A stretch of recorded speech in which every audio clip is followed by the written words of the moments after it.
Urban Notes Podcast, where real people tell real stories through urban lifestyles and cultures.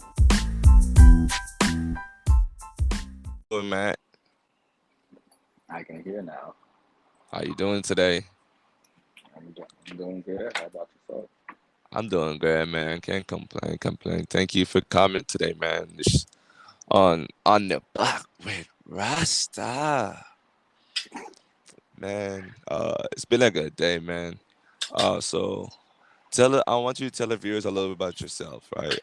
Tell them what's your name, what's your correct gender pronoun, what you prefer to go by, where you from, how do you practice for healing, and how do you healing while others is hurting. Like answer these to let people know who's talking today. Okay. First of all, my name is Matt. I'm 27 and I'm from Florida. Mm, okay.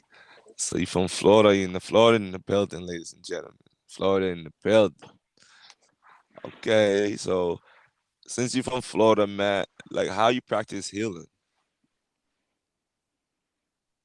Me personally, Yeah, um, I smoke a blunt. I listen to some music. I I think it out. I look at it from okay, this is how I'm feeling. This is let me let me look at it from another perspective. Maybe I missed something, being over emotional, or just feeling that I'm just so right, I can't be wrong, that I missed something. right, Um, and then I go to my best friend. I'm like, best friend, this is how I'm feeling. This is the situation. Am I missing something? right. Like, because when it comes to matters of self, you tend to be biased towards yourself. Mm-hmm. And a lot of people are scared to go get opinions from other people or people who won't tell them the complete truth. They'll tell them what they want to hear. Right, And I can't do that. I need my friends to tell me the whole truth. If something happens, I need to know the whole truth. right, Because if I miss something, that's on me. So I can't be mad at somebody. right, right. I agree with that. So how do you heal while others is hurting then? Because you say you always want that person to tell you the truth. So how are you healing while others is hurting?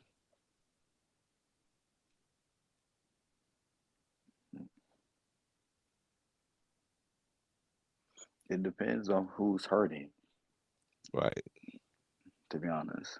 That affects my healing. Because if I'm healing, I'm focused on what I need to heal me. I can't really focus on who else is hurting because if I'm focused on trying to heal you, I can't completely focus on healing myself. And if I can't heal myself, I can't heal you. mm, I heard you. Okay. So because you say you talk because I heard you talked about community, right? I heard you talk about yourself. You talk about how you can heal with other people, but you got to heal yourself simultaneously, right? So so how we heal from big topic we're gonna talk about today is inheritance of ignorance, right? So how do you heal from from inheritance uh ignorance? You have to first break the cycle. How Like you how you it do that? starts with one. Right, Um, is you take one person in the cycle and you I don't want to say you forcibly break, but you have them break the cycle. You show them like, hey, this is where we came from. This r- is this is how we got to this point. I don't want this for you. And a lot of people see that like and they start out, oh, I don't want this for that kid for my kids, but they fail to follow through on that and the kids end up in their cycle. right, So the first step in breaking inherited ignorance is to first follow through on your goal. So if you show your kid that, hey, this is where we come from, I want better for you, you actually have to push your kid to be better. It's not saying to go overboard where they have to have straight A's from kindergarten or pre-K all the way up through Harvard. Right, Like, no, right, it's not like, yeah, it's important, but the relationship with your child should be more important. Like, as someone who's in the cycle, who's grew up in the cycle and wants better for your kid, you should be aware of your actions. right. And that's a very important thing to say, right? Because when you grew up in inheritance ignorance, when you grew up in these traditions that is passed down, right? And some of them are good and some of them are not so good, right? And sometimes we tend to choose the one that is not so good and glorify it more than we choose the one that is greater. That is worth glorifying, but never get the glorification that they needed. And it just shows you that in our generation alone now, there's a lot of inherent ignorance, right? And people are not saying a lot of people are not like understanding the concept, but a lot of people choose to ignore it. And they want to look back and reflect and like, how is this happening? But if they really peel back the layers of where they come from and where they are and who they are, and who their family is and how they stand and represent is, then they will understand that inherited ignorance is actually a thing in their family too. Sometimes we just gotta open the doors in our own selves and in our families to really acknowledge when we have to change certain things, no matter what it means, but we have to adapt to it. Uh, that is true. And the thing about inherited ignorance, for me, is a rather new concept. Like this inherited ignorance. Like, granted, every age has this thing that came down that didn't quite make sense to the new age, Right, and but people adapted, but it was still just mostly common sense compared to what the kids have now. Like, when you right, look back, like, we take music for example. right, Like, when we had music, that was about love, that was about family, that was about you know being together as a whole race. We didn't have conflicts like this. Like, we didn't have like kids out of just kids randomly out of wedlock. right, Like, it was family. There were steps taken. There was success all around. Like, if you look at it now, there's no more mom and pop shops. It's all right, corporate businesses. Why? right, Because everybody's divided. There's no more mom and pop because mom and dad can't stand each other. So right. now the kid is all grown up, and your daddy ain't this, your mama ain't this, your mama this, and it's like, how's the kid supposed to grow up and be whole when he's been broken since before he even came out the womb? Mm, talk about it. It's like,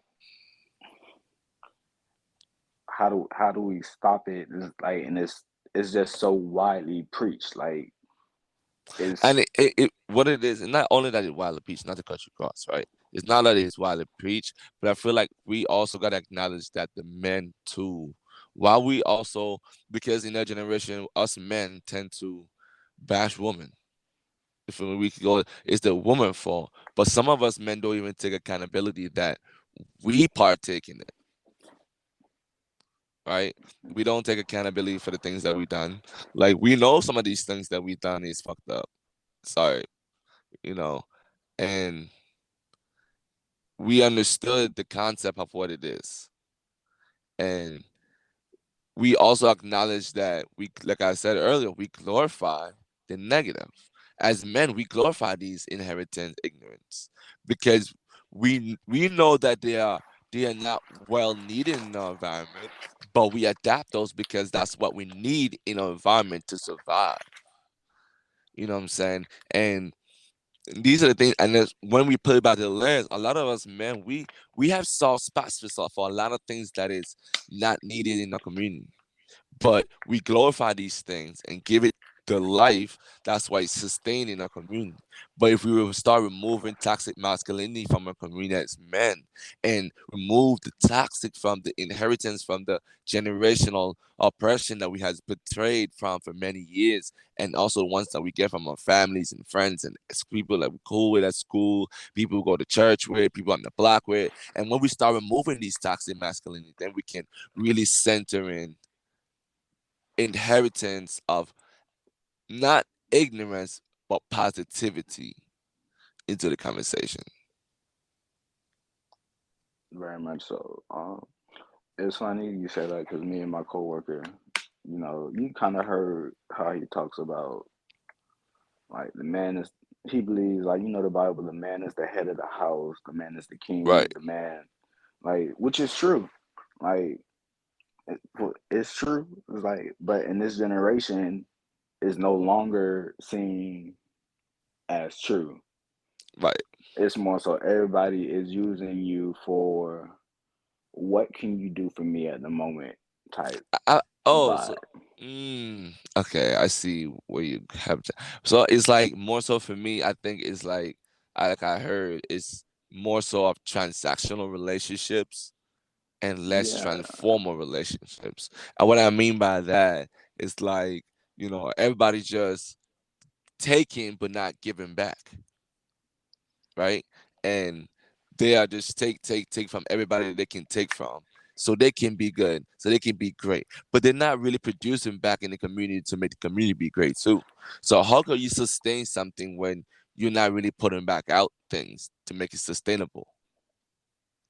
So in exactly. transformer relationship now, I will get, you will get, the community gonna get, and we all gonna get together. We all gonna bake bread together. We all gonna educate together. We all gonna meditate together. We all gonna learn together. That's transformer relationships, and that's what we don't have in a community all the time. We don't have transformer. We have too much transactional. Exactly. Like we've turned into a, a society that's all about self. It's like it's me first, then if you somehow make it to be a spouse and are able to stand that person for longer than a day, or longer than a phone call, or longer than a round of sex, or your kids, you don't really care about other people. Right, Like when people cared, there wasn't this many homeless people on the street because everybody got together to make sure everybody was straight. right, You need a job, I can't pay you much, but I got a couple hours. I need someone to come, sweep the stove, put merchandise up. It's not much, but it's something that can help you out. Person down the street doing the same thing. Like everybody came together to make everybody was straight. Like kids, everybody knew everybody family. Like everybody grew up. Like okay, you can go down the block, you can go 2 blocks just to be home before dinner. Everybody know what time dinner is because just about everybody did dinner at the same time. By the time the street lights came on, your behind was in the house, sitting at the table or wherever you was in the house. Like your right, parents weren't really worried. You like it wasn't going crazy where you had to worry about your kid being snatched, your kids, being like killed, just like randomly on some shit that don't even involve them.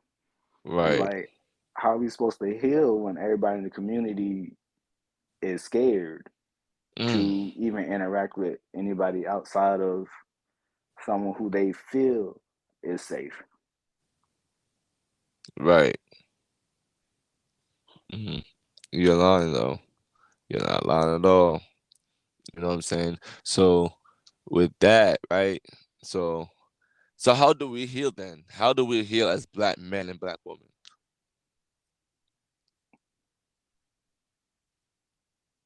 How do we heal?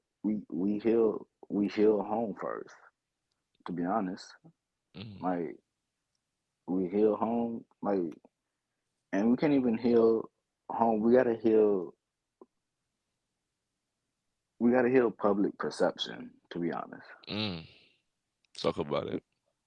because public perception is, and especially in the black community, like a black man we come into the world being taught that our struggle is going to be 10 times harder in America, at the very least, than any other race. Like, as much as we talking about how the Mexicans and all that, to be honest, they're doing better than most of the blacks in America because they're willing to, they go do the work, they stay together, they bring their family. We talk about how they all be packed in one house, but yeah, they be packed, but guess they're saving money. They're getting their businesses. They're going out doing the hard work that the black people feel they're kind of too good to do anymore. Like, we got to get back to being able to go back to work. Like, Right. stop being too proud. Like, stop glorifying being a drug dealer. Stop glorifying being in the club. Stop wanting to be a rapper. To be honest, look at the statistics of being a rapper. Mm, Everybody wants to be a rapper. And, like, one out of every five people can probably rap. One out of every five people can probably make a fire beat and write some lyrics.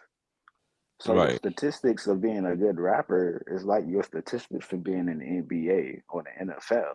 So let's look towards more realistic dreams. Let's be more doctors. Let's be more lawyers. Scholars. Something that that even if you fail, the prerequisites to get you to where you want it will still carry you far on probably most other jobs.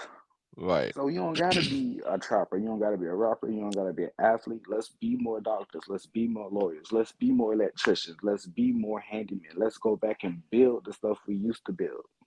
Like, Right. let's go be more.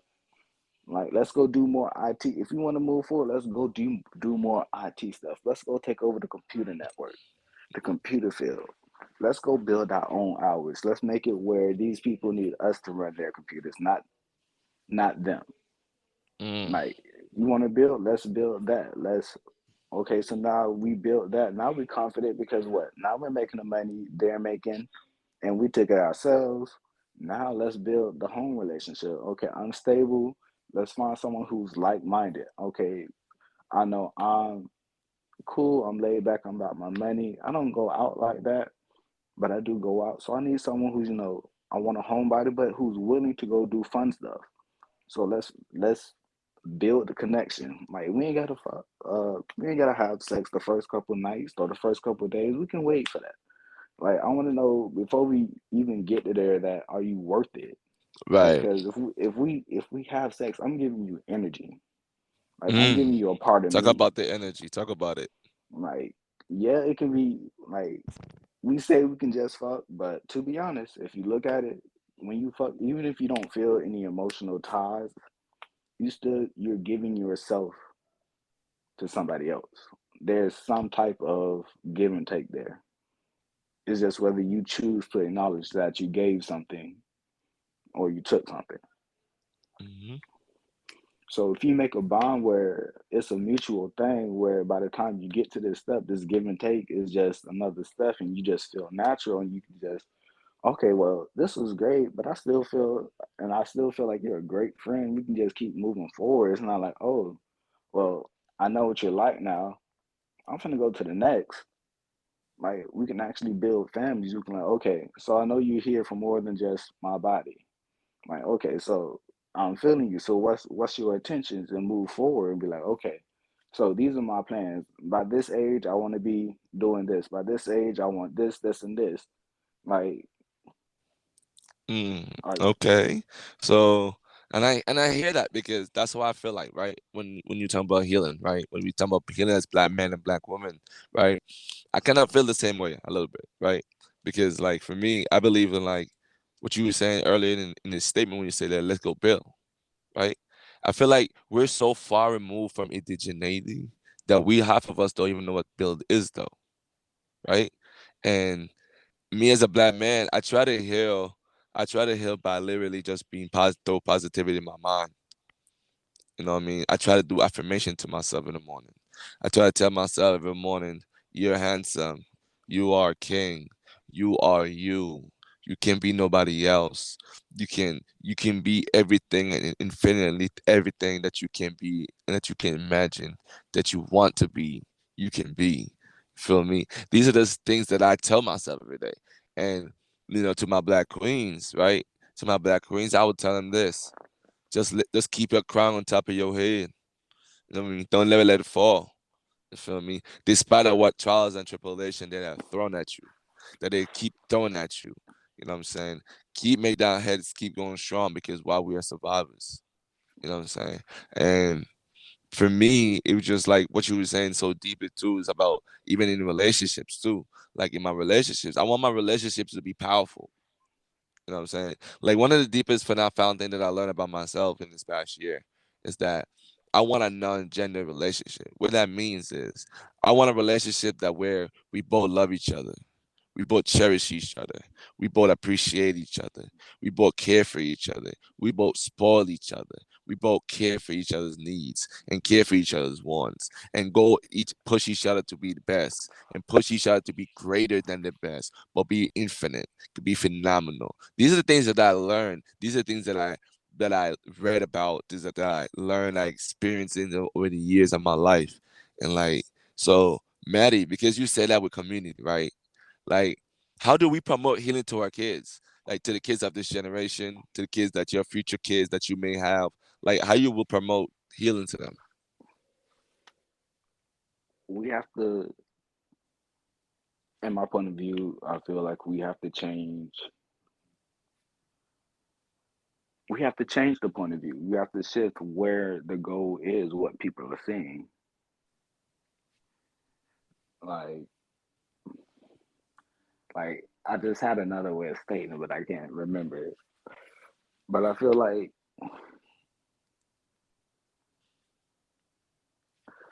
the way we're headed is we took the wrong path. Right, Like a lot of people are choosing to go left instead of right. right, And I feel like we first have to let people know they're taking the wrong path. But it's kind of hard to tell someone or tell a generation they're wrong because of how we grew up or because of what we specifically want. right. So we have to change the community's value of what should be wanted Mm, because it all, to be honest, everything that we know is taught to us. There's nothing we ourselves inherently know. right, right. So we first have to change the perspective of what we know. Like when you look at the times of what each community was teaching or promoting at the time, you see how the generations turned out. If you look at other countries, other races, you don't really see the same issues that you have in America. Right, And you wonder why. It's because other countries' races aren't divided among themselves. Like America is like the only country where you have basically every race hating each other, blaming each other for their own downfall. Granted, white and black have slavery, but right. granted, it's time to move on. That's in the past. Like I understand it's there, but I also understand I wasn't there during that time. My mom wasn't there during that time. My grandparents weren't there during that time. I don't have any personal ties to slavery. Y'all keep teaching it, yeah, teach it, but let it stay there. Let it stay as taught. People need to learn that the past is the past. Move on. If I y'all so mean, I called said mean, y'all I think for granted, right? Like, so yeah, some people might not have ties to it, right? And we acknowledge that, right? Some people do have ties to slavery, right? And that's a real thing. And and because I understood, people like if you understood B.O.B. song when he says like, "Yo, on the Mayflower, black people was already here before slavery was even here," right? And and I understood what you were saying. Some people was already here before that happened. So it's like I don't have ties to that. That's not part of me. But you also gotta acknowledge that there are people who are generationally hurt from that, right? and that is very much true. But my And that my but you gotta be mindful, right? Like they are hurt, and generationally they've been in a position where their their lack of resources is why they have a lack of things they can do in their community, right? And it's not because they want to do that in the community, but it's the lack of resources that is founded in that community that make that community have it stigma and scars. It's not because they want to be radical, it's because they're trying to be radicals to get be heard. They want to be seen and they want to be heard, and every voices want to be seen and be heard, every community want to be seen and be heard. And we also gotta understand that, you know, we all gotta heal systematically from the oppression that we have sustained in each communities that we share. For example, we gotta understand that the all racial tendencies that we have and things that we live in, right? That we gotta acknowledge that we all portray something, we all partake in something, and we all are the masters of the creation of what the tension it is, right? And when we learn that, when we acknowledge as black men and black kings and black women and our children, and we got to remove those toxic masculinity. We got to remove those toxins from our community. We got to remove the toxic rightness of our community. We gotta rinse it. We gotta change it. We gotta revamp the whole structure of what community means. Because, like, if we keep downgrade, if we keep saying that if this is that, this is, oh, slavery is this, or this is whatever, if we don't remove the toxin from our community of what it is and really re-educate our kids the way like our grandma and grandpa takes, because you said it earlier, grandma and grandpa shops don't be around no more, right? So a lot of people's education are lost. They don't know how to do certain things without grandma and grandpas because why? In the community, grandma and grandpas was the community holder. There was a caretaker. There was a provider. There was the nurses and the doctors and the preachers and all these different people. So I feel you, bro. You know what I'm saying? And definitely, bro. Like, one thing I want to ask you before we get out of here, though, right? Because I know my viewers is like, damn, this is intense, right? What else you want to tell them about promoting healing to the kids and to our generation? Like, what else you want to tell them? Mm. I would say before you start talking about healing, to really look into what you really are healing from. Mm, Know what you have to heal before you just start randomly healing. Because randomly healing isn't going to bring you any benefit. There's no point in putting a band-aid on the cut off arm. You're gonna die of blood loss. But you can put a band-aid on a paper cut. right, So before you just randomly try to start healing and forcing healing on your kids, make sure you know what your problem is and at least have a plan, a plan on how to go about solving your issue. right. Okay, okay. Man, thank you so much, Matt, for coming on the block with Rasta, with your boy Rasta. I appreciate you, man. I hope the viewers, I hope y'all learned something from this conversation. This was enriched. This was powerful. You know what I'm saying? I know Matt very well personally. He is a dope brother. Man, thank you so much, Matt. But before we go, Matt, what is one book you would recommend to my audience to read and why? And where can they find you? Where can all my listeners find you if they want to look for you on social media? Okay.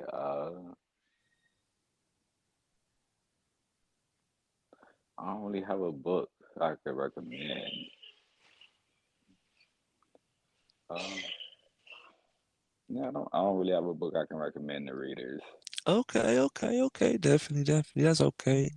But definitely, I understand. So where can my viewers find you if they want to look for you on social media? They can find me on Insta and Snap as Mac the Tech God, or they can just find me on Facebook under Matt G. Matt G. Okay, thank you so much, y'all. This is real. This is rich. But before I exit out of here, we gonna say this. My book that I recommend though is Mediterranean Cross the King's River. That's a dope book. Man, that book was enriched. Thank you, man, for coming through to On the Block with Rasta, with your boy Rasta Ron. Thank you so much, bro. Peace and love, King. Thank you. Peace and love. No problem, brother. And definitely everybody, all my listeners who are listening, if you haven't, please subscribe to On the Block with Rasta on Spotify. We got some more conversations like this are coming up through on the podcast. We got other dope guests to talk about this enriched conversation, because this is not just a 1-part conversation. This is a 6-part episode conversation on in healing from inheritance ignorance. Thank you. I'm your host, Rasta Ron. Good night and be blessed. All the way from Texas.